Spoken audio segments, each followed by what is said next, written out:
Prabangių kiniškų elektromobilių gamintojas Xpeng pasikvietė į Müncheną patestuoti naujausių modelių G6 ir G9. Na, pažiūrėkime, kas čia naujo, kas čia gero.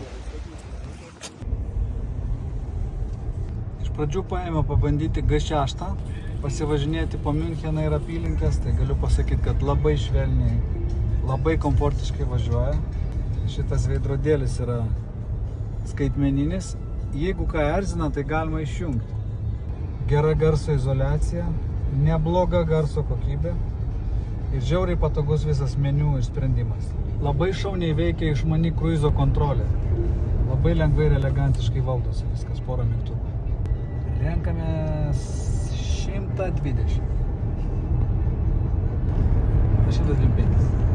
Bet geras bairis yra, kaip jisai moka parkuoti. Jungi užpakalinį, tada jisai mato, kur kiek yra galimybių. Nu, puikiai.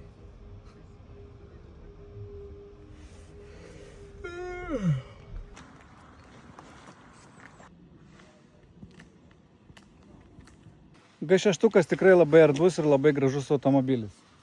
Pilna vietos tiek priekį, tiek gale. Va, kiek vietos. Ir ne tik tas, bet sėdynės gale atsilenkia ir galima padaryti Comfort Plus.